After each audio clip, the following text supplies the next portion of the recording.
Hello, hello, hello, everybody, and once again, welcome back. We are here with another national team interview for EUROBOWL 2025 Hungary, and this time we're talking to one of the newcomer teams, Slovenia, and I'm here joined by the Slovenian team captain. If you wouldn't mind introducing yourself. Hello, my name is Milan. I'm the captain of Team Slovenia, and this is our first time at EuroBowl, and I hope it's gonna be fun. I'm sure it will be. Like I've never heard never heard anyone like say that EuroBowl wasn't a fun time. Most of the like obviously like there's been people who tournaments aren't perfect and sometimes there's technical difficulties and something like that. But most of the time, like I don't think anyone's ever told me that I went to a EuroBowl and like I had a really bad time and I wouldn't want to go again. So. I could imagine that maybe if you have like a bad run, that then you get a bit disappointed after it. But otherwise, I'm sure it's gonna be a good, really great event, especially since I know the Hungarians and I know how well they prepared for it. So I'm really happy that we are the first time at their EuroBowl. So I'm excited for that. All right.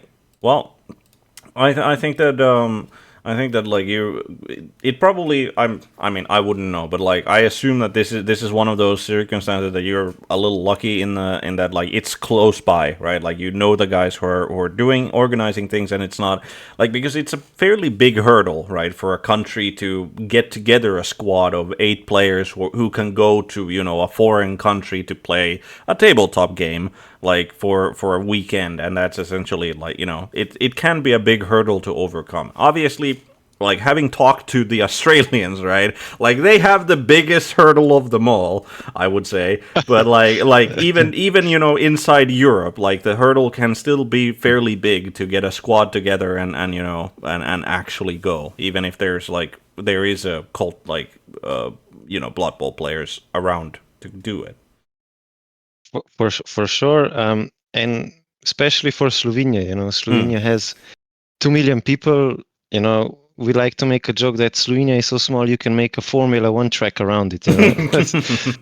So, it's the player base is not as large as, for example, or is in England or in France. So getting 8 players that are willing to go is already can be a challenge.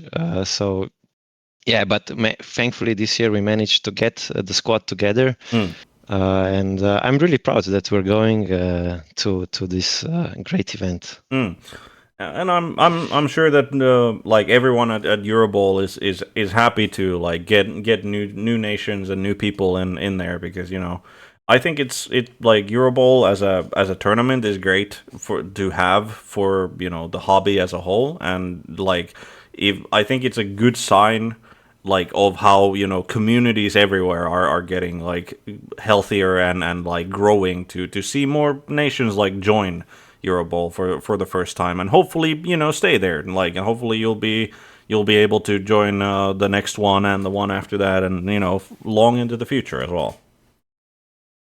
Yeah, I hope so too as well, because personally I really love Blood Bowl. I like the way it is, because it's I would say the Blood Bowl is like a easy to learn but hard to master game, But and even if you don't play it for a couple of years, when you come back to it, it's the principles stay the same, and that's pretty good. Yeah. Once you've got the basics down, like even if you take a longer hiatus, like you can still get into the game easily enough. Yeah, I agree. I mean, Yeah. I remember my first practice game though was I got given the choice between playing Wood Elves or Norse, and I just thought the Wood Elf models looked cooler, so I chose the Wood Elves. And then when I was at turn 6, I think I was down to 3 elves. I was not feeling Blood Bowl was my game, but that can be a pretty horrible experience for the first time. yeah. No, I essentially like I tried it a couple of times on the tabletop, but it didn't really feel like my sort of game. So I had what really drew me into Blood Bowl was when I found out that there was like a Blood Bowl video game, like the first Blood Bowl game by Cyanide, and that's really what drew me into Blood Bowl as a hobby. Like I do other like Games Workshop games, like a Warhammer side. And hello, Tulkus.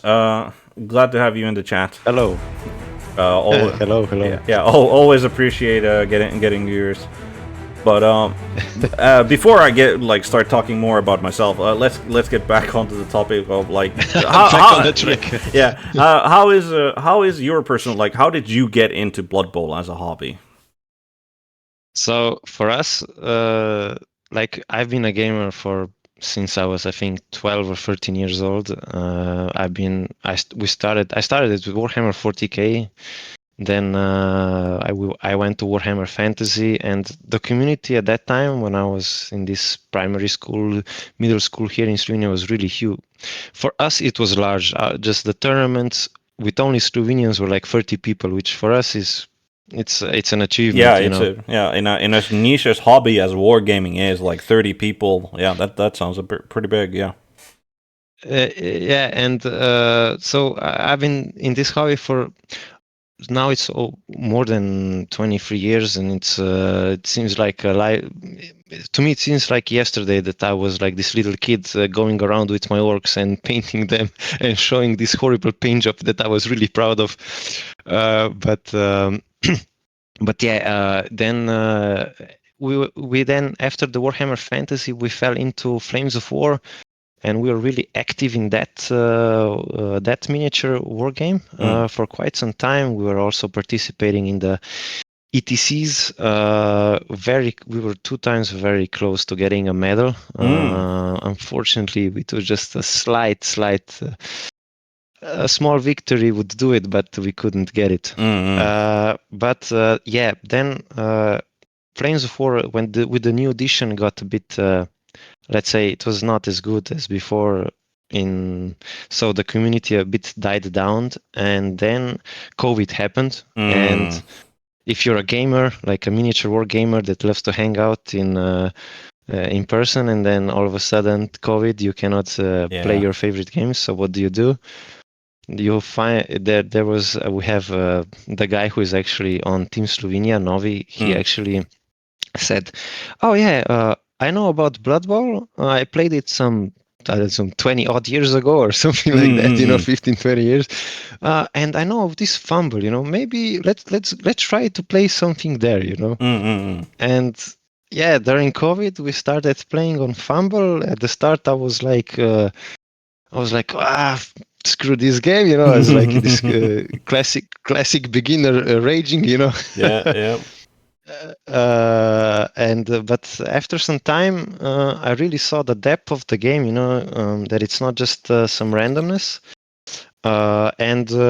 It took out from there. It took out, and we just we held our first tournament in 2022. That was unofficial NAF tournament, and afterwards. Primoz got this. He's the official NAF representative here in Slovenia, and then we started hosting NAF tournaments, and we just started going to the neighboring tournaments and meeting people, and yeah, that's how it all began. Just starting a few local leagues. We have one in Ljubljana, and that's where it picked up, and. As I said, really happy that in that sense, COVID was really good, because otherwise I don't know if I would ever meet Blood Bowl or if I would even play it. And now I'm basically hooked on it. So, so it's very, very good. And yeah, now we're trying to. Of course, every year you're trying to increase the player base, but in such a place that's so small country, the player base is quite divided between different systems, because people, of course, like to play different different games, so for somebody, Blood Bowl is not the main gaming system, and he's playing more, I don't know, 40k or Age of Sigma or something like that, so in that sense, it's a pity because we don't really have this strong player base, but we have, like, let's say, a certain player base, people that occasionally play Blood Bowl, and then people that maybe are more into it, like me, So, but of course, you cannot force people to just play Blood Bowl, So it's the part of our community. Yeah, and I mean, I do think that there's at least, like, if you're already into a miniature war game like Warhammer 40k or Age of Sigmar or other things, like, I think it is like just introducing Blood Bowl on the side as a sort of like, hey, if you want variety, like, there's this game, right? Like, it's not a bad place to start growing your community. Of course, you would want to then at some point you would want to get into the point where there's a lot of people who play Blood Bowl as their sort of main game that they play, because they're into the hobby. But like, it's at least a good starting point, and it, like, as you mentioned, like, it didn't seem like there wasn't, like, prior to COVID happening, it didn't sound like there was that much awareness of Blood Bowl, like, at least in your personal circle. Non-existent. It wasn't existent. Yeah, So yeah, like considering that, right? It's like, sure, it's been like several years now, but like, that's still from like generally a hobby perspective. It's still a very young, sounds like a thing in Slovenia, because like, if you think about, like, I personally, right, like, know people who've been playing like Warhammer since like the 80s.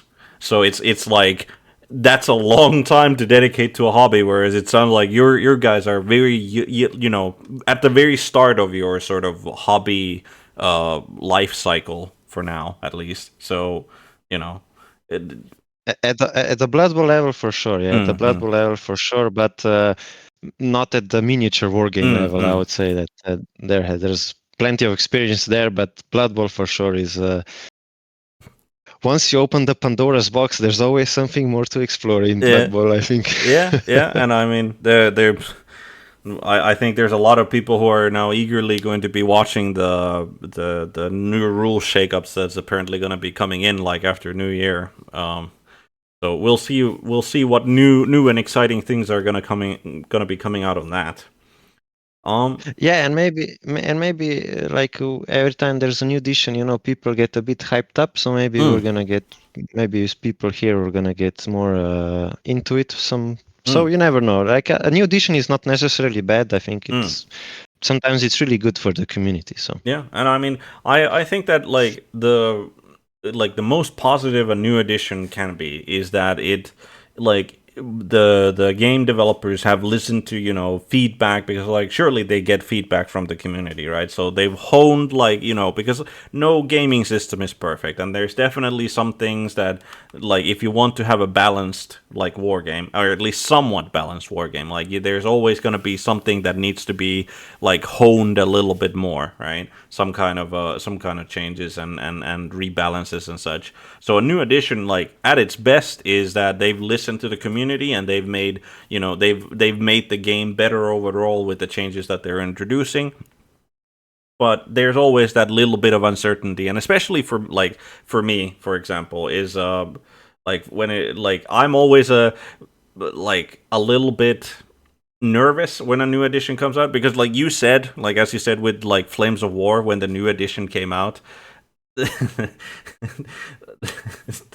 like, when the flames of War, I just saw Fuel's comment, and yeah, no, no, I mean that's like, in the ideal scenario, they listen to the community, right? Like, I'm just putting it out as a theoretical, but yeah, like, similar to like what you said about like Flames of War with the new edition coming out, that like people weren't that, like, thought that it wasn't as good of a game. Like, a similar thing happened to me with Warhammer 40,000, with like, when I was playing a lot in the 9th edition, which was like 2022, I think, like, 9th edition came out. So I was playing a lot then, and I really liked 9th edition, but when they made the change to 10th edition, I just completely, like, I just did not like the big changes that they made to the game, and so I just completely dropped it. So I understand like being a little, like more than a little nervous about whenever a new edition is coming out, because sometimes the changes aren't what you're gonna like. Oh, for sure, but I have to give credit here to Games Workshop. I mean, I don't play 440k, and God willing, I won't. But it's with Blood Bowl, with this latest edition, not this one that's coming, but now that we're playing this edition, I think that they made some really nice changes. I like that you can use the rerolls anytime you wish, so you can burn them in one turn, you don't have to use them only one per turn. So for me, like, I think that for me, this new edition or this current edition is really good. And what seems to be coming in the new edition, I have a positive view on it. And I'm glad to hear that, and I very much hope that it is going to be a positive experience for most, if not everybody, like going in forward. I have my grumbles, like I've had my grumbles with the like the current edition that we're playing. Like one of the things that I didn't really like is what they changed the passing, like with the addition of the passing stat, and then they made like the passing the actual passing action, like they made it worse. I don't really like that change, and there's like a couple of other things that like I'd prefer like the old way, but like I don't think, like I think overall, like for example, like the new skills that they introduced and the new teams that they introduced, like I've been liking those. So like there's a lot of good in the current edition as well. So I'm about 50-50 on the new edition, hoping that it's gonna be good, but like maybe a little nervous about it overall. Yeah, let's see. At least Kimmy won't have such a problem picking up the ball. yeah. That is one thing that I mean, you can always roll a 1, certainly, but it's like it's gonna be interesting to see how much like that new action essentially is gonna get used. It's gonna change the game, definitely. For sure, one of my teammates, who's mainly an elf coach, he says like that. Now everybody will know how is it to roll double ones when you want to pick up the ball. I mean, yeah, that is definitely one of those, like when you're playing an elf team, like you just like go like, you're supposed to be good at this. Like, why can't you pick up the thing? And then, like, the worst is obviously, like, if you fail it a couple of turns in a row, and then, like, some random human lineman just goes in and, like, oh, it's in the tackle zone, is it? Well, I'm just gonna pick it up anyway. Like, exactly, yeah. Exactly. And I'm a Kemiri coach as well. I like to play them, so and I know the frustrations. Yeah. All right, but I think with that, we can move on to the next sort of interesting question of, so how does the team, like, how did Team Slovenia form for this EuroBowl? Did you have a particular sort of set of rules and guidelines or a system that you set up to figure out the team formation? So basically, you open Facebook Messenger chat in the group and you write, hey, anybody wants to go through to the EuroBowl? And you hope that 8 players will volunteer as tribute. As I said, it's right now it's we don't have that much of a player base. The main thing is that this year I just asked people who wants to go, and I got a few people that wanted to go, and that was basically it. And we also took one French guy in as a mercenary, but now he's really became our friend. His name is Jerome, and his nickname is Nabola. And it's I'm really proud, or not proud, I'm really happy to have these guys around me. It's like such a good group of people that we train, and they are really up to like training and listening. And so the process itself in Slovenia regarding the picking is not really defined, let's say. We don't have any, let's say, score tracking system, how well you performed in previous years, because we're not there yet. Maybe in the upcoming years, if we'll have that much of a bigger player base, we can do that, to develop this, some kind of a sort of a system. To me, the most logical system seems that, okay, the community picks a captain picks 3 more other people, and 4 other people are just by scoring coming inside of the team. Because with this in such a small community as Slovenia, sometimes people don't play for months, or sometimes it can happen a year you don't play Blood Bowl, but you know that he's a good coach and you would like to have him, and so yeah, just based on that, probably maybe that's something that we still have to discuss within our community, how to go forward with this. And yeah, it's something that we still have to take on this challenge. Oh, it sounds like sounds at least very promising that like all of the guys that are on the team are willing to put in the work, right, to improve, and like they're going to EUROBOWL, like taking it. I mean, I'm calling it taking it seriously. Might like it sounds a little off, but they're putting in the work. They're putting in the effort to improve, and like they're hoping. Like seems clear to me that they're hoping to like sort of put a good show like on the international stage as representative of team Slovenia. Of course, I mean, every time you represent your own country, you want to do the best, right? Of course, you remain friendly, but you always have this competitive blood going through yourself, like so yeah, I'm very, very, very proud of these guys, and especially we have a really good, let's say, I'm the captain, but the captain is just a bunch of tasks that you have to do. It's I'm not the best player on the team. Yeah. And for that, I'm really grateful for our Jerome, so Nabolo, the French, our French mercenary, because he's like a top-notch player. I'm not sure when Jimmy Fantastic was doing his reviews of the rosters. It was kind of funny. Like he reviewed his roster and he's like, 4 out of 10. It's like okay, but yeah, I understand the different opinions. But yeah, Nabolo is a really good player, and not very. I think he's not very known outside of the French community, but he really has so much knowledge. And we had actually a training weekend in Croatia, like for 4 days. He traveled to basically near us just to train with us and teach us.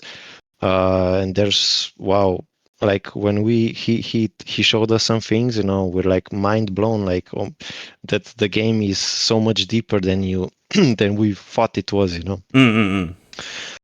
So we were really, really lucky in that that he was the first one to actually because I sent a shout out to the captains, like if somebody has like a player that would like to play for Team Slovenia, and because we're an unknown nation, and so, and yeah, Nabolos sent us an email and we went back and forth, and then he was on a team, and it's really good that we have him. And of course, all of the other Slovenians, it's a good group experience, and we get along really well. So in the end, we're friends, and that's what matters, right? And yeah, I can very much understand that, like the French Blood Bowl community and like how they play there it's like. I mean, there's a reason why France is considered one of the powerhouses, if not the best team in the world. Like overall, the best team in the world. Like it is just there's a lot that like any French player who's like experienced can probably teach like to other nations, especially ones where as you said, like the Blood Bowl community isn't that big and like is fairly young when compared to other Blood Bowl communities. So I can certainly see a lot of value in getting that sort of getting that sort of experience, that sort of like person on the team to help out. And I'm sure that Yeah. I assume that for you guys, like the fact that he showed you like so many things that like you hadn't like noticed before about the game, that can give you even more of a drive to improve, just to like understand that wow, this game goes much deeper than we initially thought, maybe. It's like, and like, so he showed us really the depth of the game, and Mm, like each race has different counters and how you should approach the ball, who's carrying the ball at what point, when you should, which, all of these timings and everything. mm, mm, I was like, whoa, like this was all new to us, I mm, would mm. say. So yeah, but yeah, the French community is incredibly strong with players, so many good players. Oof, it has to be quite like really competitive in going. I wish to one day go to a French tournament just to see, Mm, but I mm, think mm. it's really really hardcore. Yeah, yeah, yeah. No, I think that there's a like I've never been to a French tournament before. Like been to a couple of like in the year spans. I've been to a couple of like English big tournaments, and like they have very much like a similar deep rooted like very competitive like Blood Bowl, and it was a very like it was a teaching experience for sure. So I can like, and I would definitely, I'm same boat as you. I would at least like it would be nice to actually go to one of the big tournaments in France, like to experience it myself, like just to get that. Even if I get my ass kicked all over the place, like it would still probably be a very good experience to get. Yeah, for sure, for sure. But as for the other guys, as I said, Yeah. it's we have known each other with the other guys in the team for basically, I would say, more than half of my life at least. Mm. And yeah, our families know the families know each other, so it's like a really like a bunch of group of friends with small kids going around. Mm-mm-mm. All right. Well, I think that's a fairly good segue into let's talk a little bit more about the rosters and the coaches in particular. And of course, as I say that, this site refreshes itself. This happens every time, like literally every time so far. Like just as we're about to get to the rosters, the site just goes like, "Yep, this is my cue. Let's refresh." Right. But we have illegal with the Amazons as first up. Illegal is his real name is Denis. Mm. Yeah, we needed an Amazon player because the meta is what it Yeah, is. yeah. And Denis was really keen on trying them. Like he was playing dwarfs in Alicante and he did really good with dwarfs. Mm. And then he tried Amazons and he was like, "Oh, you have so much movement. It's even better." So yeah, but he chose the Amazons, and I think his list is basically uh, one of the I think it's the only Amazon list that has actually 14 players. I'm not sure if it's the only one, but it's certainly like from the Amazon list that we've seen so far, it is I think the only one with 14. And Yeah, yeah, I'm not it's sure as well, but yeah. yeah, it's it is one of those things where like most people I think like but like Amazon's used to, I think, rely a lot more on like fouling, and for that you wanted to have the 14-man roster for now. But like nowadays, like yeah, sure you can get a foul in here and there, probably, especially for valuable targets. But like now it's a lot more about playing around the two blockers and the two blitzers, right? And for that, like a lot more people think that okay, having one less line woman but having like an additional skill on a line woman is better than having the extra. Yeah, I think that one of the reasons why he went with 14 and an Apo is also because I think there were a few games where he lost a It, lot of the yeah, ladies.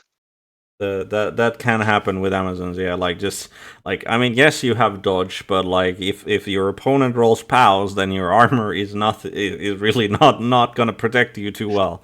So Yeah, exactly. So it's I think it's having 14 players, also in my opinion, and it's just my opinion, it's like I think it's better to have a slight more reserve and actually have if you don't have if they don't remove the Amazons, then you're free to foul because you have plenty of the bench left, right?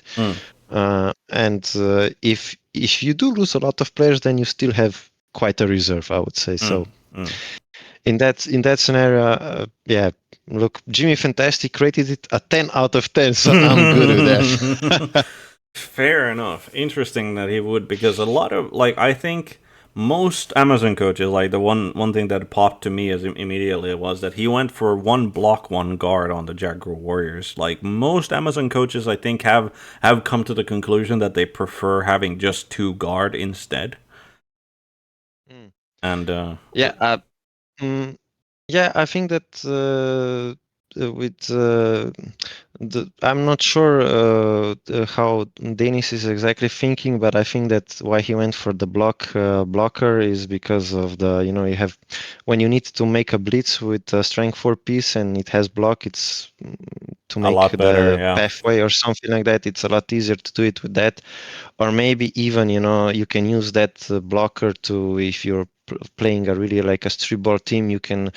Of course, it's an expensive piece to hold the ball, but if you're playing Wood Elves and you're basically holding the ball on a strength 4 piece, which is a blodger, it's gonna be even hard for them. Yeah, no. And I mean, like, it's also like the fact that she comes with defensive, right? Like that can be like let's say that you're playing against some like a more brawly team, like say Chaos Chosen, which are fairly popular, or like Undead, or like that. Like the fact that you just like as the ball carrier, like you're a blodger and you cancel out guard assists. Like when is anyone gonna be getting anything like other than a 2-die uphill or a 1-die at best at you, right? So like I think like I can see the value of having that sort of like having a block there. I'm just like as a player, I'm just one of those people who goes like I only have one guard, I'm completely fucked. Like I just don't know how to handle just having the one guard piece, especially because again, as we said, like with Amazons, like the armor is not going to be protecting you. Like sure, he has the Apo, which gives him a little bit more safeguard, but if that Jaguar Warrior with the guard gets knocked out, or like the Apo doesn't manage to save an injury like early on, that's a very big loss to the team. Yeah, for sure. But the good thing with Denis is that just speaking as a player, that he's a very intuitive player. Like he's a natural born gamer, I would say. Like Blood Bowl is not his main game system, so of course, if he would study some more theory, he would be. I think he would be really top-notch coach. But already he's a really good gamer. Like he has this knack for gaming, and I'm sure that he will utilize all of this list really well. And I mean, if he was playing like dwarves to good effect in Alicante, then like that at least tells me that like he's fairly good at like positional game, and I think having a good positional game when you're playing Amazons is a strength you want to have on the coach. Like just because like you can make things so difficult for your opponent, like with all of the dodge, because like they're the only team that's going to have massive amounts of tackle to go around is dwarves, and if you're facing dwarves as Amazons, like you just got like the shittiest draw you could ever have as an Amazon. So it's like yeah. But no, when he was playing the dwarves, he really had the system to it. He was like, he said, okay, they're gonna score on me 1 goal, but then I'm gonna score 2 goals on them. So that was the system. Yeah, and it worked for him. So yeah, as I said, he's a natural born gamer. He has this. Yeah, fair enough. All right. Next up, we have this guy called Mile, or M1le as his name is, who's playing Skaven. Yeah. My roster rated by Jimmy is 5 out of 10.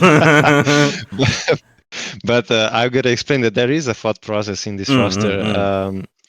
First, because of course Skaven are the weakest they have been in the last few rule sets, which is unfortunate because I really like the Skaven and I had some really good successes the previous years with them, and it's unfortunate that when I choose them to go to the EUROBOWL with them, they're the weakest. But so I said, okay, but with Skaven you can always surprise people, and so the thought process when I was making this list was, I tried really various amount of lists. I tried the Juggernaut sidestep, all of the class. This is I think Juggernaut sidestep is the classical Skaven list. You prepare it for the one turn, and you hope that you will make the one turn because it's fairly easy, let's say.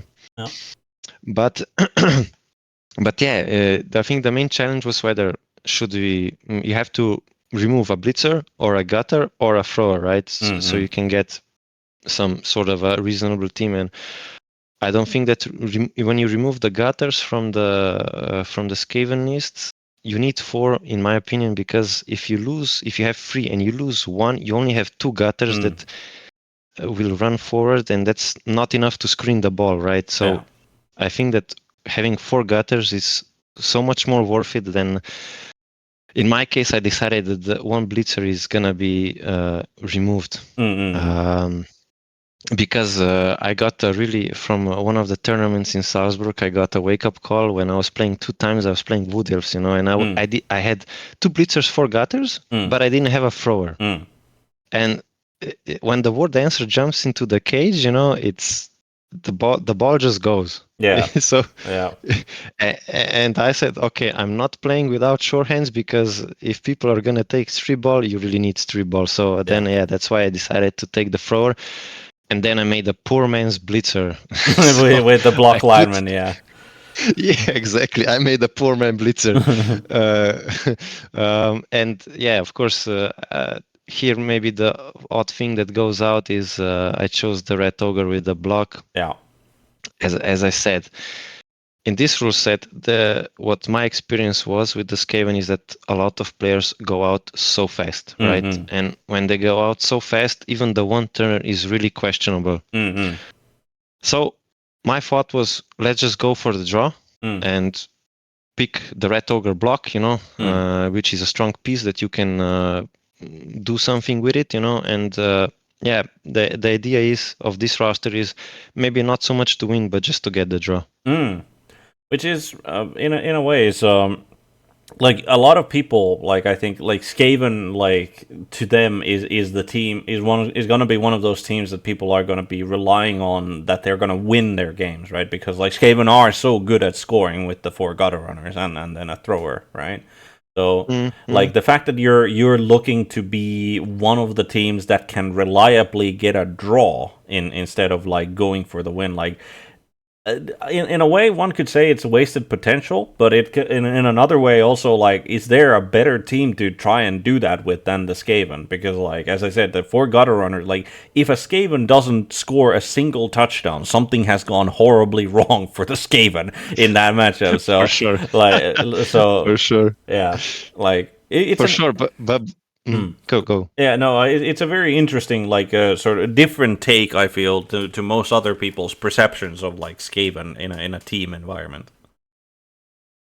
Yeah, I mean, I played two games against Chaos and these high strength teams, and in this rule set, when Chaos gets so much of skills and full rosters and everything, it's hard to play against such teams. Also against Kemery, you have probably you have 2 mighty blows inside of these teams, and once the Skaven start falling, of course every time you have the chance to win, and if you have the chance to win, to not sacrifice the draw, you should go for the win. But I think that in this rule set, that's not the reality for Skaven, but okay, maybe that's just me, and there are far more better players with Skaven than me.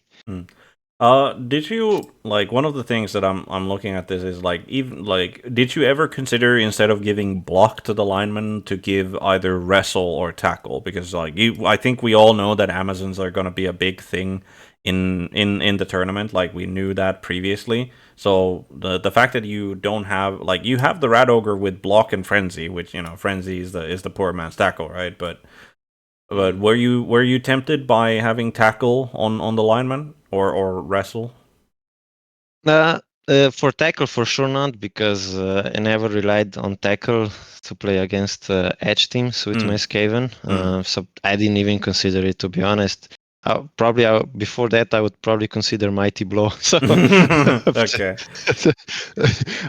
but to wrestle, why I chose block over wrestle is just because I want to keep my piece. I don't want I have 12 rats and I have an Apo, so that's not a lot, So I want my pieces to be standing, not on the ground, which would make them an ideal target for fouling. Right? Yeah.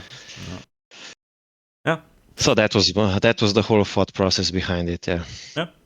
Entirely fair. Like generally speaking, if somebody like steps on a rat with a boot, like the rat is not gonna be doing well. Like it's so yeah. For sure not. For sure not. And again, in this rule set, when you have so many high strength teams with so many mighty blows, I mean, you have dwarves with 3 mighty blows, you have Kamery with 2 mighty blows usually, and then it's why I chose even the block ogre is because the Juggernaut ogre is good for the one turn, but will he even come to the stage where you will be able to one turn with him? That was always a question to me in this rule set. Yeah, that is yeah. If since the Rat Ogre is going to be doing a lot of the heavy lifting for the Skaven team, then he can like if your opponent wants to, he can fairly easily like unless you're a really good Skaven player, right? Like he can easily get like boxed in by like especially as you said chaos or orcs or lizards or any such like strong strength team, right? They can like box in the Rat Ogre and yeah, the block will help him both like with durability as well. For sure, and with Kevin, you cannot do such a good Daka that you can do with elves, right? It's like you're gonna dodge with linemen on 3+ away. It's like sooner or later you're gonna fail these, Yeah. True enough.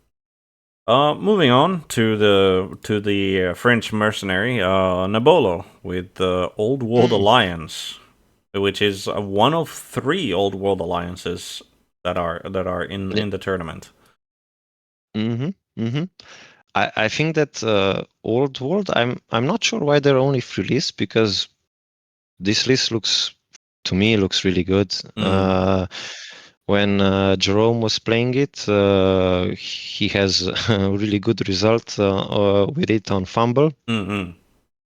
So yeah, it's okay. He has the 3 men, which is a good strength piece to have in the middle, and around which the wood elves are dancing around the trees, but also the Old World Alliance can have this stabilizing point in the 3 men. So I think that it's a pretty straightforward list, but 13 players, Apo, 3 rerolls, tackle, mighty blow. I think it's a good list. Yeah, I mean, Old World Alliance is certainly not a very popular team overall. And like I think it's the combination of if like the dwarf blockers don't have block and you have to give them guard in a tournament. Like you can't just take a block on the dwarf blockers in a tournament environment. Like you have to give them guard. And then they have the loner stacked on top of them, right? So like that's a combo that a lot of people I don't think like to take any gambles on. And Hey, you arrived to 120 followers. yeah. Thank you very much to illegal, and as well as Tulkas. Sorry, like for the follow, always appreciate it. But Yeah. yeah, Yeah. So yeah, it, to get back to this yeah, oval list, yeah, I mean it has everything. It has the human catcher, so it has the potential to do the one turn. It can halfling, yeah. throw the halfling. You know, it's a very all around Swiss knife list, I would say. And Yeah. of course, yeah, okay, with the blockers as they have the loner rule, Mm, right? That of course you have to be careful what you do with them, but mm, otherwise than that, I think it's he first Nabolo was considering of taking humans mm, mm, to the EuroBowl, mm, but I think that he said that for him the OVA list seems to be more stable mm, than humans. So mm. I mean, I I do like if I would take I would take Old World Alliance over humans, but I'm also biased because I like playing Old World Alliance. I like playing Imperial Nobility as well. So I'm one of those coaches that likes the less popular team in a way. And like I get what he's saying because I like from what I've talked to other people, like a lot of people, if they would take Old World Alliance to like to a tournament, they would prefer to take the ogre over the treeman. But I've always been on like that. I like the treeman more because you know the strength 6 like is and the stand firm like coming in like that combo is just like it's just a massive roadblock, right? Like even a big guy is gonna need help to get 2 dice on the tree, like so. And with like Old World Alliance, unlike the Wood Elves, like Old World Alliance gets the same timber rule that the Halflings do, so you can actually give him help in trying to get him back up if he gets knocked down, right? So like the thing like I'm looking at this and this I think this is a solid roster. There's definitely a couple of things that I would personally do differently. Like I would rather have a block on the human catcher than one of the linemen because I like just having blodge on the catcher just feels super good to me.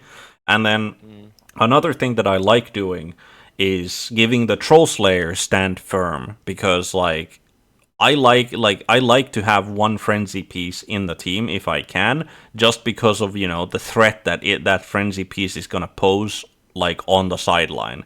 But with the low movement and no agility that the Troll Slayer has, like he's gonna get threatened by being like shunted out, like surfed himself if he surfs someone, and stand firm just most of the time like just cancels that. Like there's not a lot of juggernaut going around to cancel it. So I like doing that. I think this is a very good list. Like it's a very solid list, and as he said, like he feels it's more stable, and I think that comes down to the fact that you have the treeman, and then you have the dwarves, like the blitzer and the 2 blockers who have the guard, and then they have the high armor because they're dwarves. So I get where he's coming from, calling this more stable than a human team because with the high armor of those like important players, like it's very unlikely that they're gonna get removed. So yeah, I mean Yeah. I think that people underestimate how good an Old World Alliance team can be, but I can also say that I'm a biased coach towards that, and like the loner, like when you get that 2 die block that doesn't go your way, and now you have to pass a 3+ loner to even be able to try and re-roll it like that. Like if Mm. that goes wrong, like it can hurt you so much. So yeah. Mm.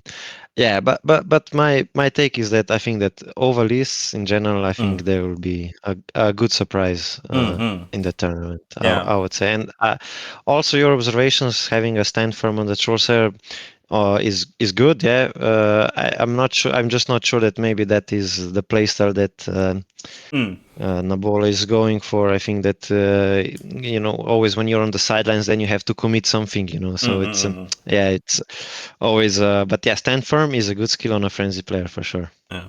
But yeah, no, I mean, and as you said, like Nabolo comes from France and has certainly played a lot probably in France. So like he probably like he's I would like he has much more experience on the tabletop than I do. So like he has his reasons to build a team like this, and like I'm not gonna try and argue otherwise. Like, if he's confident in this, Yeah. then like I wish him the best of luck, because I agree. Like, I think that Old World Alliance can could really surprise a lot of people like at this tournament, and I hope they do. Mhm, yeah, me too. I'm sure you do. Moving on, we've got Novi, Necromantic Horror. Uh, yeah, so his name is Gregor. Mm, He's a really he's a really good Norse player. Like he really likes Norse.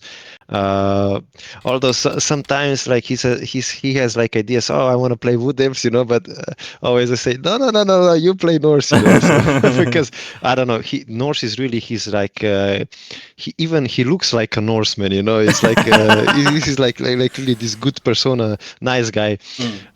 But I yeah, mean, he tried to play. He tried with the Norse mm, for the first half a year. I think he was trying to make them work, mm, but he said that since the Wolf Nurse cannot get block, it's mm. he said that it's yeah, it's for him they were not working. Yeah. No, I think that was a lot. That was a thing that a lot of came like there was a lot of people who I know a person, like one of the coaches on like that plays a lot of competitive Blood Bowl in Sweden, and he's been really liking playing Norse, but like he also did the exact same thing of like he tried to make Norse work, but like he just came to the same conclusion that like not being able to put block on the Ulfers and not being able to put the block on the Valkyries, that's a deal breaker for him. So Mm. Yeah, so yeah, because he did quite a lot of testing, and then in the end we agreed that maybe he can try Necros because he already had the team. And I think that now he really got into his stride, and he's doing what he knows how to operate them, and yeah, I think he has been doing really well mm, the past games. And yeah, he settled on the one werewolf blotch mm, list mm, with the free rerolls, and yeah, he said that the two werewolves it's good, but having that third reroll, he said it's much more valuable to him when he needs to push forward to get to score that touchdown. So yeah, he settled on this list in the end. mm. Yeah, and I mean, Necro as a team is generally just a very solid team to build, regardless. So hopefully Yeah, yeah, yeah. he can get good mileage out of it. The one thing that like instantly sticks to my eye about this roster is he has only the one werewolf, but it's a blodging werewolf, which is I don't think we've seen one of those. He might be the only Mm. one. No, I'm quite sure there are. I think there are a few. At least I think I least saw one more Mm, similar list like this with the one werewolf blodge. okay. Um, but yeah, he said that okay, the minus with this list is that you only have basically three ball carriers, right? So yeah, that's a minus because if you have two, then you have maybe four potential ball carriers, but now you only have three. So Mm-hmm. that's a minus. But yeah, if you protect the werewolf well, this list can work. Yeah. No, and I mean, in any necro list, like werewolf, like losing a werewolf is is gonna be a big blow to the team regardless. So yeah, like putting that extra protection of having blodge is can come in real clutch. Uh, did the Greek team have a blodge werewolf as well? Hmm. I think We so. I think I saw it somewhere as well. Yeah, I think I saw it could somewhere. be, but I don't know. It didn't stick to my mind that time for a reason or another. But interesting. But yeah, no, Uh, it's like I hope that he's like it definitely like sucks if he's like a Norse player, right? And like you just can't make like that they're your favorite team. That's a team that you're very good at and can't make them work. But hopefully he'll have a good time playing Necro instead. Yeah, me too, me too. But yeah, like really, when you see him playing Norse, he's like really like like a true Norseman. Like it's hilarious. I love him. It's the best. Okay. Well, I wish him the best of luck. What can you tell me as a like? I mean, now I'm just imagining him that he has like the horned Viking helmet and just like underpants on when he plays football. Like that's a like. So I hope that's not like that might be a little against the I don't know public decency at EuroBowl. I don't know. Ah, no, he has a shaved head and a really big beard, and Uh has this really good mentality. He's a very friendly guy. He's actually the one that said that if we play during COVID, if we play Blood Bowl on Fumble, so he's the one mm-hmm. actually that's guilty of infecting us all with the Blood Bowl virus. So he's the root of all evil when it comes to Blood Bowl addiction. Yeah. He's he's the root of all evil. Yeah. So he's but yeah, he has been he started I think playing Blood Bowl in 2004 or something like that, somewhere around that, and they played for I think for a few years, like just a really small group of people, like I don't know, 3, 4, 5, I don't know, sure. And then he had a pause until COVID, and now we're here where we are. We're playing Blood Bowl. And you're about to step onto the stage that is EuroBowl, which is yeah. I mean there's it's a bit of a leap, isn't it, to having 4 to 5 guys who you play Blood Bowl with, and suddenly you're gonna be on the like same stage as France and England and all those other countries. Just Yeah, it's amazing. yeah, you've come a long way. Yeah. Mm-hmm. All right. Then we have Primo. I believe is Yeah, Primo is the wrong nickname. I already mentioned this to Mike, and he corrected it, but I'm not sure if it's still this. I don't know why it's Primo. It should be a Red Dragon or Rdeci Zmaj. I'm not sure exactly what his exact NAF name is. But if you write Red Dragon, I think you will find him. So, but yeah, his real name is Primoz. So maybe that's where the confusion comes from. Yeah. Yeah, and of course, Primoz played in the past a lot of Old World Alliance, and he said that he needs a change, so he switched to Elven Union. And he went with, yeah, he fully stacked the 2 Blitzers. And yeah, that list. I don't. I'm not an elf coach, so I'm not sure. But he said that this works for him, and if it works for him, I'm really happy with that. So. Yeah. Yeah. No, it's a very interesting list in that, like, yes, I like the dodge diving tackle, like Bro Elf Blitzer is a thing that a lot of coaches like, but also going for a blitzer that then gets the strip ball, because most of the time if you see a strip ball, it's on one of the catchers and often like stacked with a wrestle, right? So the fact that he put it on the blitzer is already a sort of deviation from that. And then there's been a lot of talk, like from a lot of people that I've heard, that like whether you want to have like 4 catchers as a pro elf, because the pro elf catchers are such a strong model to have on the field. Whether you want to have 4 of those, but he's gone for 3, and but yeah, no, I mean. I think that's like having the strip ball on the blitzer. Okay, if you have a catcher with wrestler strip ball, that's really strong as well. Don't even argue against that. But I think that if you have a strip ball on the blitzer and you go into the cage and for some reason the ball doesn't go down and you still stay in the cage, it's pretty dangerous to have a strip ball sidestep blodger inside of the cage, right? Yeah, it certainly is. Horrible to think about, yes. So yeah, like he's comfortable with this list. I'm also good with it, and because in the end, I as a captain, I didn't force anyone to play anything. Just like I said, guys, like you choose the list you want and just pick the skills you want. Like I'm not even gonna argue this, Yeah. So yeah.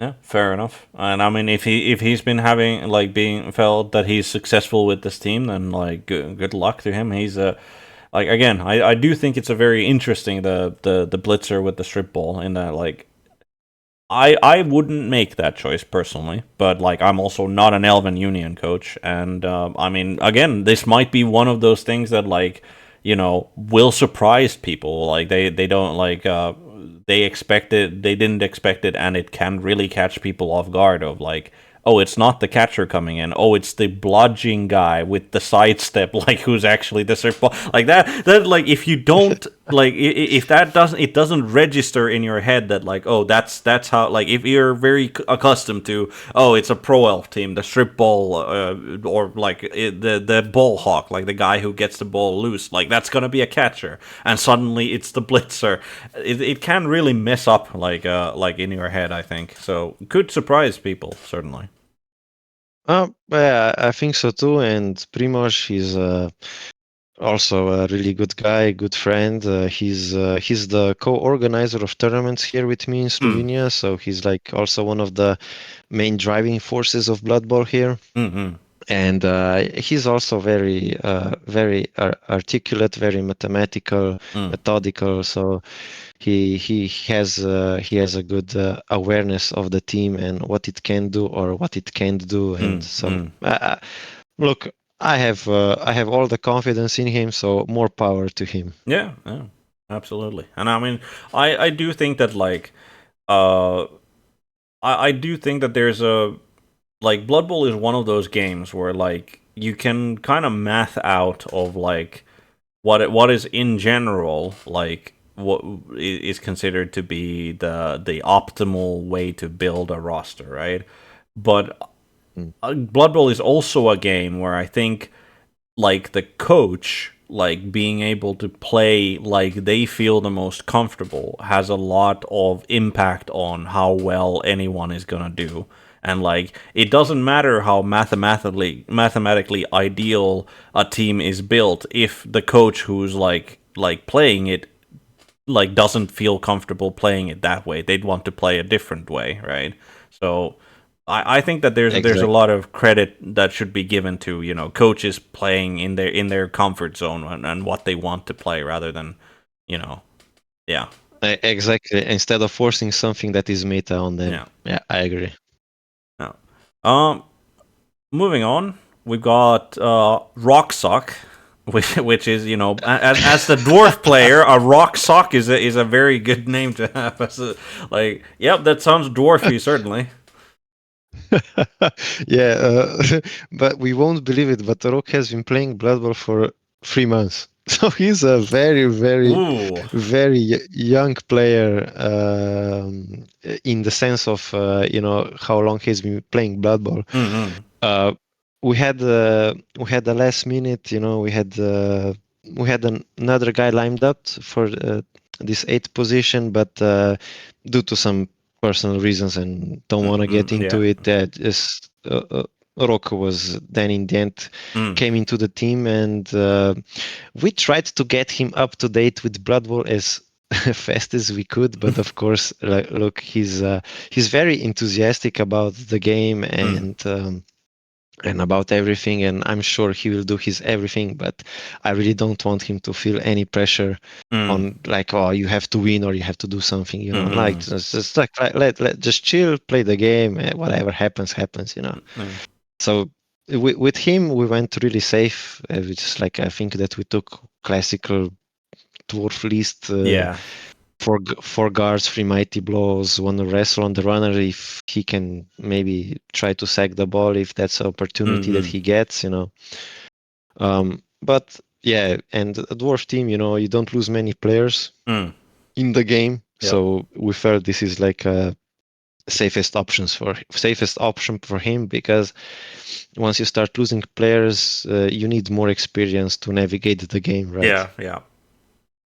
Especially So like yeah, playing players down is certainly a skill that comes with experience, and like at the point where you start losing a lot of dwarves, like at that point you can just go like, okay, that is the dice. Like there is nothing you could have done to prevent the dwarves with AV 10 like plus like on most of the team. If they start getting removed, like you can just shrug and go like, well, dice game is a dice game, right?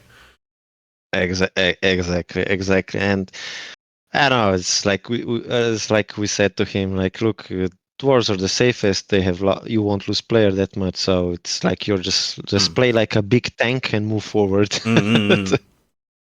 Yeah, and I mean, like considering he's apparently fairly new to Blood Bowl, and like you made him sound like he's one of a younger guy in that sense. He could well be the sort of it's the sort of future of like Slovenian Blood Bowl in a way. And if he's very enthusiastic about the hobby already, like I can imagine how great of an experience like going to like a EuroBowl tournament is gonna be for him, like both in terms of like getting playing experience like in the tournament, as well as just like seeing just how great the community is like all over Europe, and like outside of it as well, with the the US, the Canada, and the Australians coming in. Oh yeah, for sure. Like if this is like this will be his first time experiencing like one almost, let's say, 900 people in a hall that everybody's rolling dice and moving miniatures. I mean, this is a one of a kind experience, and for sure this will be quite the event for him. And yeah, as you said, he is the future of the Blood Bowl in here, and yeah, we hope for him to have a good experience. Yeah. Mm-hmm. No, absolutely. But But we're also realizing, that he's still new. He needs more experience. So it's like we must not put a lot of pressure on him. yeah, I mean that would be like if you're like you come in last minute as a sort of like a replacement, and then suddenly you also get like shouldered with a bunch of responsibility and expectations like that wouldn't be like, some people thrive in that situation. Like some people can get a lot of like that, being under pressure, sort of like that's when they compete at their best. But like I think, as you said, like you essentially just went, can we get 8 guys together to go to EuroBowl as Team Slovenia, like in that sort of a environment specifically, like it's yeah, like heaping expectations on the guy would seem really like out of place. So I'm glad that you guys are that sort of a chill squad, let's call it like that. For sure. And can you imagine, like, if, let's say, we get some draw and we draw the, let's say, the English team, and he plays Andy Devo, it's like, okay. Yeah, That's quite an experience. So that's why you have to be chill with this. Yeah. No, you draw the French team, and suddenly he's facing the number 1 NAF ranked player, just like going, huh. That's a way to start a turn. I mean, like at that point, and like it's like, yeah. I mean, imagine if he then beats the guy. It's like, well, I just beat the best player in the world. Like I've only played this game like 3 months. Like how good am I? But he would be drunk on adrenaline. Yeah, absolutely. But hey, so he's our wild card. Yeah. Yeah. All right. Moving on, we got Shimigami, which is, I was expecting an N rather than an M in there. Like when it went like on the name. Is there like, but let's see. He's playing Hiles, which is not that popular of a pick. Like Hiles is like aside from Elven Union, which is a very popular pick going into this tournament. Like a lot of like not. I mean, there's 12 Wood Elves, and then there's like 8 High Elf players, and then like Dark Elves, there's only 3. So not that popular of a pick. I'm not sure exactly why, because personally I think that High Elves are pretty good in this rule set. Like but again, it depends what you want from them. If you want them to secure a draw, I think they're the perfect team for securing the draw. If you want them to win, okay, maybe then we can talk. But like I think you have basically you have 12 elves. Most of them are 9+ armor. Like you have the 2 blodgers. I see only upside with them. No, really don't see any downside. Or maybe the other teams thought that maybe like teams like, because we don't have chaos, for example. Maybe the other teams thought that chaos is a better pick than high elves, and that well could be the case. But Shimigami, Pino is his real name.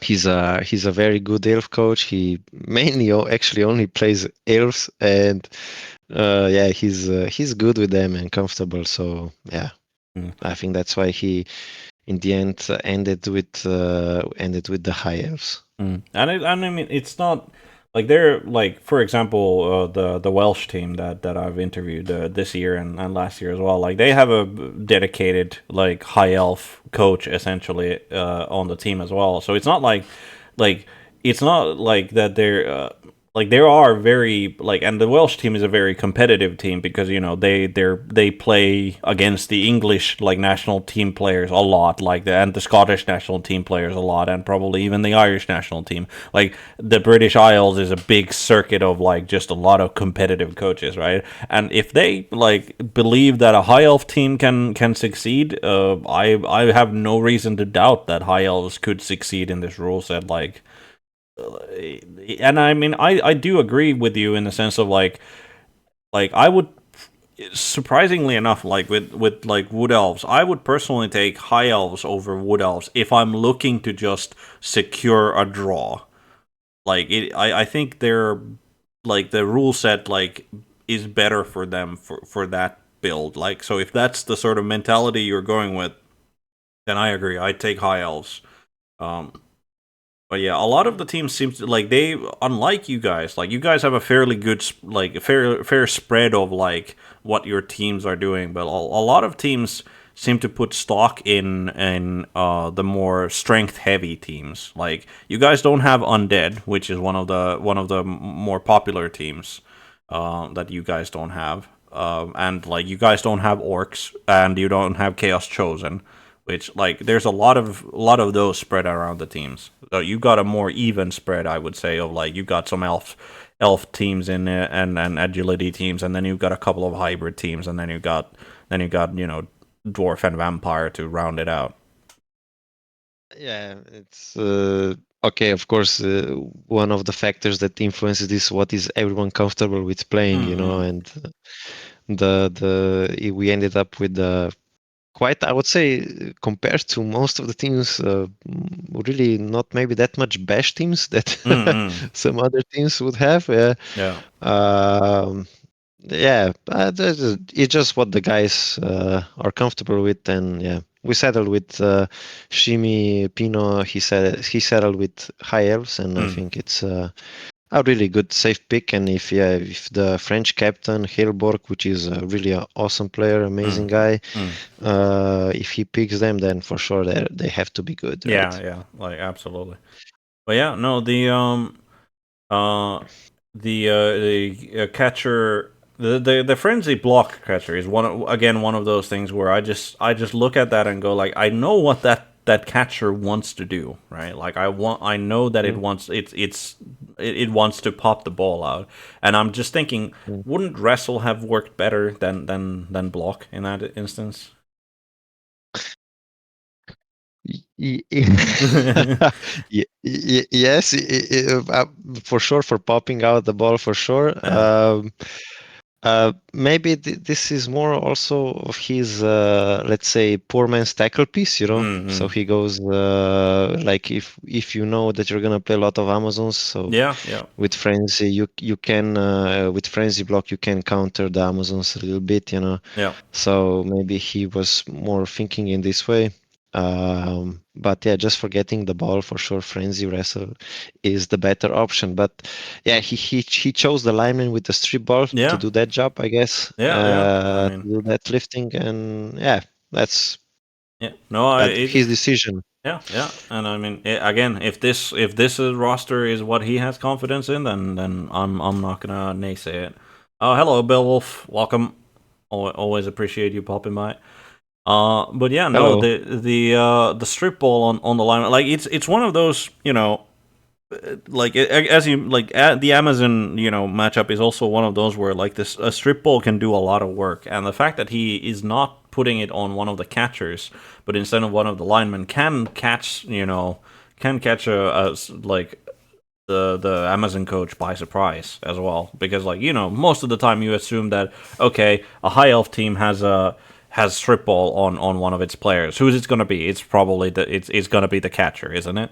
So the fact that he's got that lineman just sort of lurking maybe a little bit like inconspicuously to the side, yeah, can work out.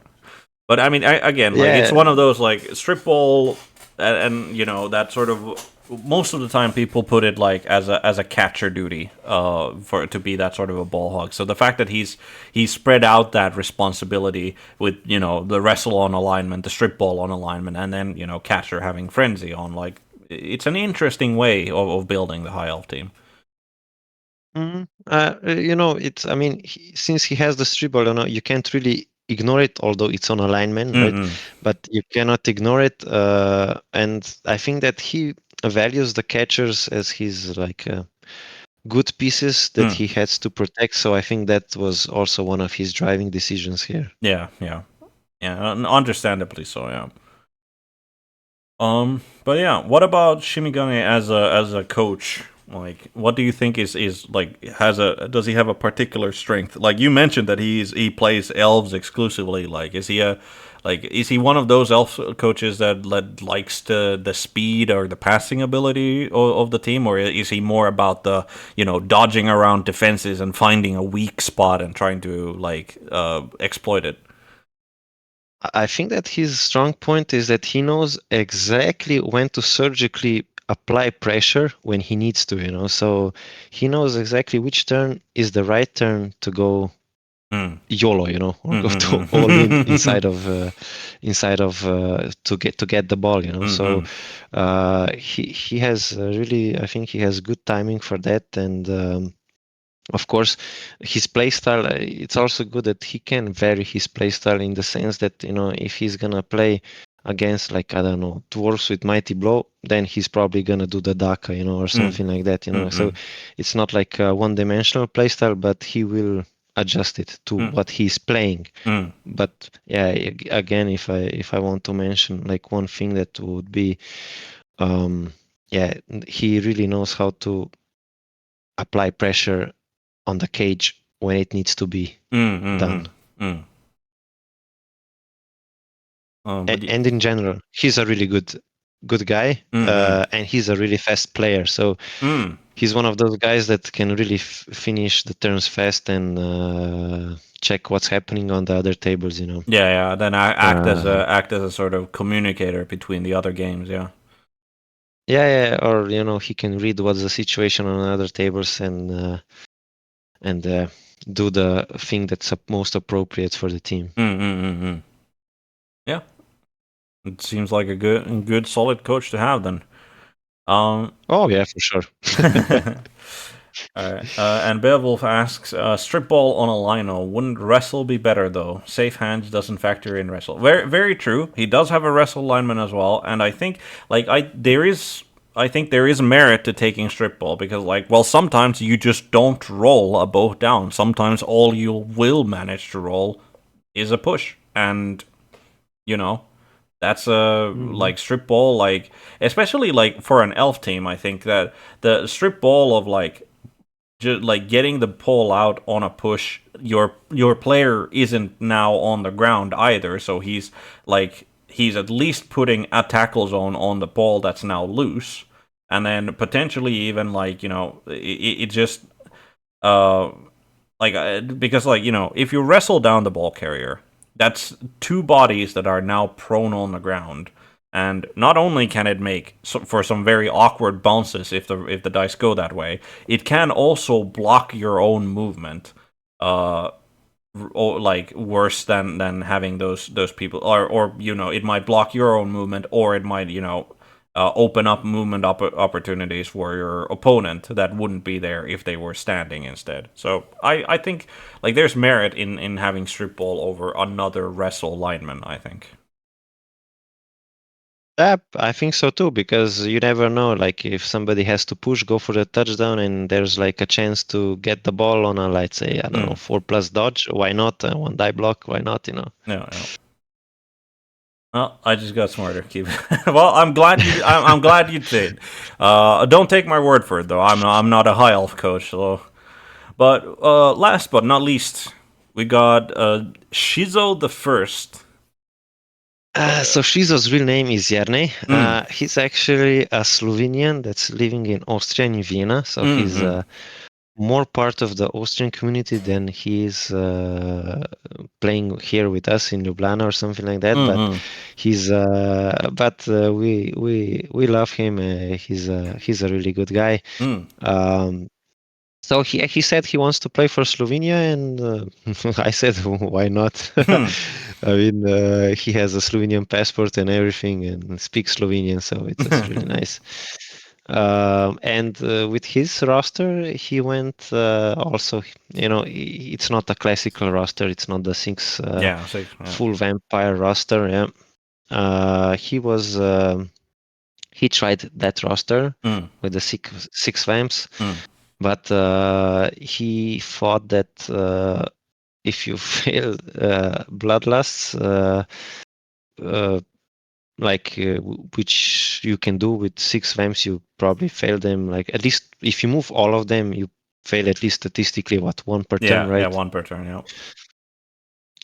That you would go through if you would have to reroll that, you would have to burn through the rerolls really fast. Yeah, and then you only have 3 rerolls in those rosters rather than the 4 that you have here. So it's yeah. Yeah, exactly. And also you will destroy more trials if you have more vamps, right? So in the end, he settled with 5 vampire roster. And as I said, I applied completely no pressure. I'm fine with whatever he plays and decides on. And at one point, I think before this final roster, I think he was playing the Vampire Blitzer with the Block Mighty Blow.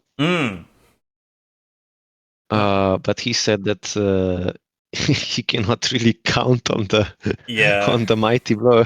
Yeah. So he in the end he decided that strip ball, of course, the Vampire Blitzer has the Juggernaut, so having Juggernaut strip ball, it's pretty strong, right? So yeah, it certainly is, and with the it's there's I mean not a vampire coach, but there's a lot of arguments to be made over which is better, because this I the 5 vampires with the extra reroll and throw is that's a roster that's it has more staying power when it comes to being a vampire, because you have the extra reliability with the extra reroll that you have, right, and less chance of rolling a bloodlust. So there is that. Exactly. Yeah, but it is also one of those things where especially because this EUROBOWL is more bash heavy than previous EUROBOWLs, especially because it's one of the vampire blitzers, right? One of the strength 4 pieces that you are gonna be cutting out is you have less ability to brawl, and also you have one less hypnotic gaze that you might that you can do, right? Or player that's capable of doing it. So it is one of those. That's true. I again, not a vampire coach, and I'm gonna be very interested, because there's certainly gonna be more teams that have that have the 5 vampire roster, and there's certainly teams that have the 6 vampire roster. So I'm gonna be very looking forward to seeing how much difference and how which way did it go, which ones fared better, or if there was a major difference at all, is going to be one of those interesting data things, I think, that that's going to come out of this tournament. Yeah, for sure. I'm not sure, but because most of the rosters that I saw from vampires have the six vamp Yeah. list. Maybe I'm not sure how many actually players took 5 vamps. I think there's Not a sure. couple, but it's definitely the minority of the vampire teams rather than the majority. Mm, So mm. I mean, yeah, having 6 vampires when you need to push for the ball, it's really good, right? yeah, But yeah, it can destroy your team yeah, sooner. and It's always like it can destroy your team, and at the very least, it's statistically likely to destroy all your rerolls way faster than this way. So it's yeah. yeah. And if vampires are playing teams like Skaven that have like fast-moving pieces, Mm-hmm. and the Skaven, I don't know, for example, is switching from left to right all the time, and then you're activating all your players. Yeah. It's always a trade-off. I don't know. I'm not sure. I'm also not a vampire coach, so I'm Mm. not sure. Mm. But if Yarne feels comfortable, I'm really Mm. solid. And I mean, if again, if he's based in like in Vienna or like Austria in general, like he probably like I would assume that he's played in like I assume that like tournaments in the Czech Republic or like German like southern Germany and like also Hungary, like those are probably more accessible to him than they are for most of your team. So like he could well have gone to those sort of tournaments, seen what other like nations are doing, and like I'm sure that he's one of those like has made like has practiced this, and like as you said, like he had mighty blow on the blitzer before, but like so it's clear that he's been doing his research. Uh, Uh, yeah. I mean, he's quite active. He went to this biggest Polish tournament, this Winter Ball, that's mm, in January, and yeah, he visits more tournaments international than us. So mm, mm, look. So yeah, he's not only is he a good person, he's also a really solid player. mm. All right, but with that, um, we come to the end of the taking a look at the rosters and the coaches, and we are gonna move on to the last sort of topic, I guess. Is we kind of covered it a little bit already, like in that like you guys are just going to EuroBowl in like to take part in EuroBowl. Like you're not stressing Mm, over like where you're gonna end up on the leaderboard or mm. anything like that. But is there any particular team that you would like to face at EuroBowl? Like whether it's one of the powerhouses of Blood Bowl, just to like get the measure of them, like see how you stack up, or maybe I don't know, maybe you want to play the Hungarians because like they're you said that you've had interactions with them and you have some kind of national rivalry there. I don't know. It's not so like I think that we have, let's say, 3 goals for this Euro Ball, or maybe 2. Not sure. It depends if I remember the third one now. Mm-hmm. But for sure, the first one is the first one is that if we would have a chance to play against a powerhouse, like there's like this, all of the top major teams. I don't want to discriminate because there are so many good teams out there. We would really welcome the occasion. So just so we get a measurement on where we actually are. Mm-hmm.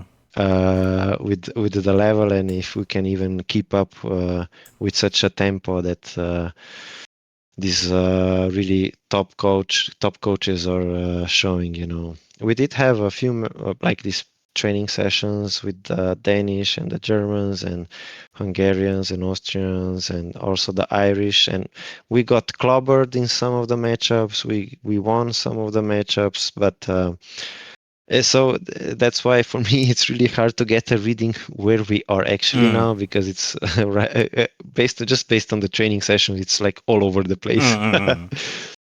um, And for the second goal, I would say that the Hungarians and the Austrians are really our friends. Like we visit each other's tournaments. We know each other pretty well, and of course, if you get to play Austria or Hungary, there's always some kind of like a, let's say, friendly rivalry. It's the same like you when you Finnish play Denmark or Sweden. Yeah, It's yeah, I'm guessing it's the same. yeah, yeah. Uh, so of course, if we would play Hungary or Austria, it would be pretty cool because they're really cool guys as well, and Mm, yeah, we would we would welcome that occasions. Yeah, but for the third thing, as I told to my guys, I told them, look, guys, no pressure. Let's just go out there, have fun, mm. and whatever happens, happens. So the mentality has to be, like we're the riders of Rohan. We're gonna scream death, throw the dices, and see what happens. That's a uh, that's an interesting way of putting it. So yeah, it's the last thing that I want for them is to feel any kind of pressure and that they would be then don't want to play any more Blood Bowl or something like that. So the Mm, first goal is just to have fun as a team, see where we are. Of course, if we could get a win, like a team win here and there, I would really be happy with this. mm. And of course, but no expectations. We are the first time there. We even us, we don't know what exactly to expect on the EuroBowl. So Mm. from the environment and la la la. So yeah, it's. I think that more more pressure would be on other nations because if losing to a newcomer or something like that, that would be probably like an upset or something like that, Mm. which would be pretty cool. Mm. Yeah, definitely, and I mean, there's a little bit of definitely a little bit of strength in being a newcomer, a dark horse sort of a nation to a tournament because the other teams won't know what to expect from you guys, and like as I said, like we've looked at like the looked at the rosters that you do, and sometimes you deviate from the standard template, shall we say, at least a little bit on a lot of them. So it is one of those where like that can catch people off guard, and they don't know. Like maybe they're a little nervous. They don't know like how good you are. They don't as that's sort of a dark horse like a newcomer thing like that Yeah. can catch people off guard. Granted, probably not the powerhouse teams because they're gonna go they're like very confident in their own skill, and they've been Yeah, doing yeah, this for for sure. years. So Yeah, and like compared to us, they play so much more Blood Bowl. Like they mm, play it almost every day. They live, breed Blood Bowl. It's like in their blood, yeah. and it's in their DNA, and Mm-mm. like we are nowhere near the training capacities that these major teams had, for Yeah. sure. And of course, we are realistic about that, because yeah, it is what it is. We don't have all the time in the world just to play Blood Bowl. Yeah. Yeah. All right. Now, lastly, is there any final parting words that you wanna say? Any event in Slovenia that's happening in the future that you wanna maybe like put more out there? Maybe before this last part, Mm. I would give a hot take for like just Mm. a wild hot take. Mm. And then maybe if you have a hot take, I would love to hear it because my hot take for this tournament is that Dark Elves are gonna be better than people think. Mm. Yeah, like only 3 of them in the tournament, but like yeah, it feels like a very big drop compared to the last tournament. I agree.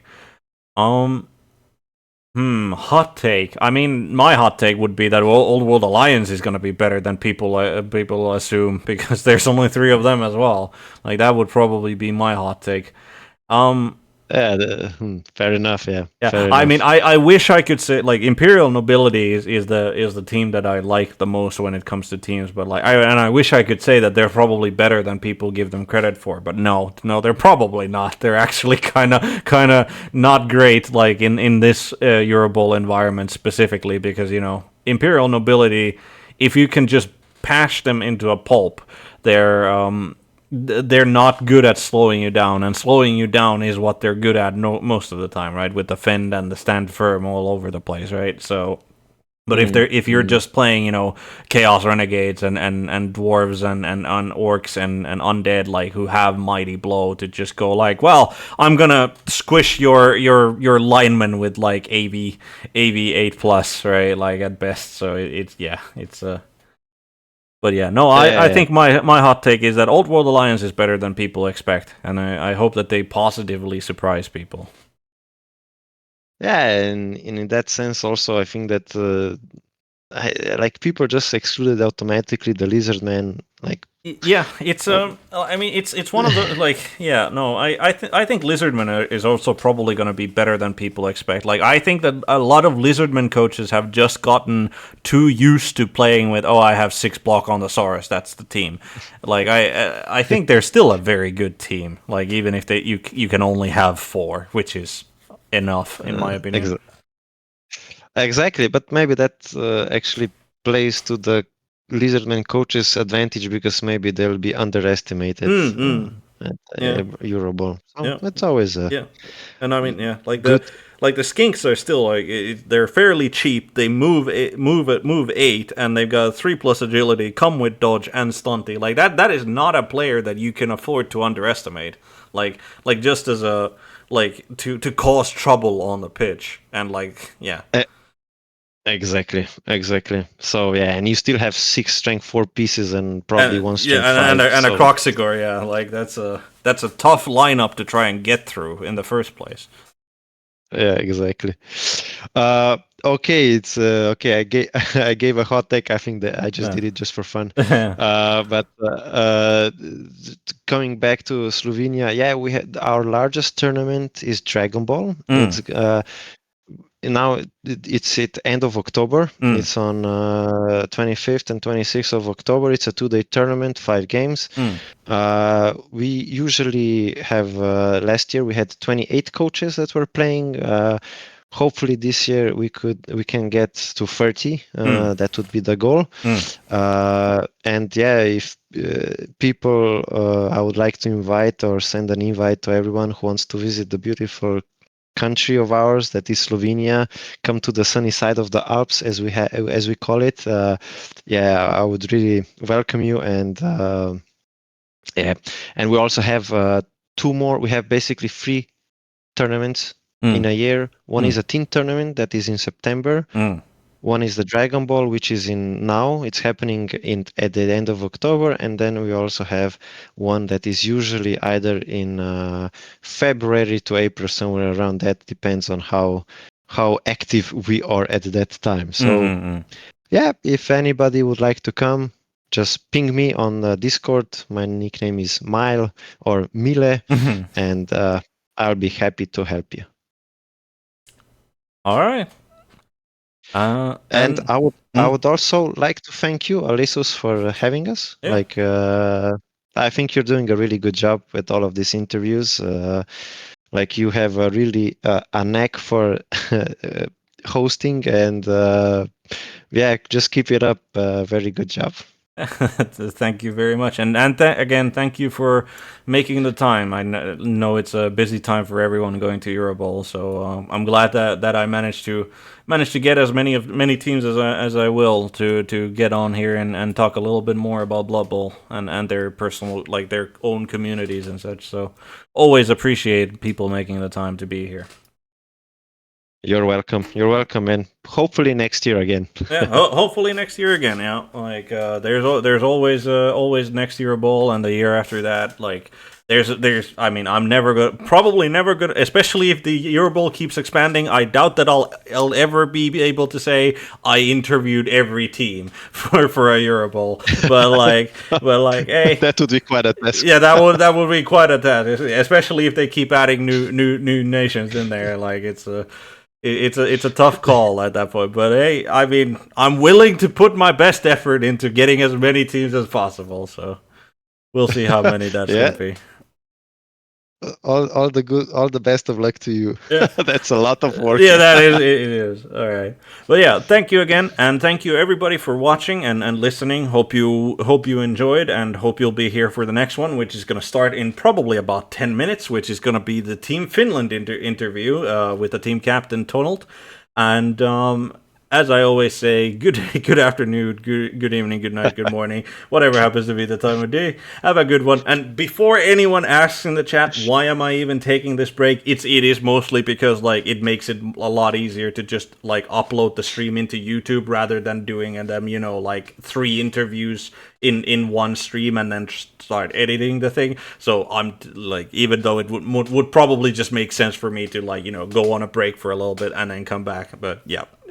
Thank you, everybody, once again, and hopefully see you in about 10 minutes.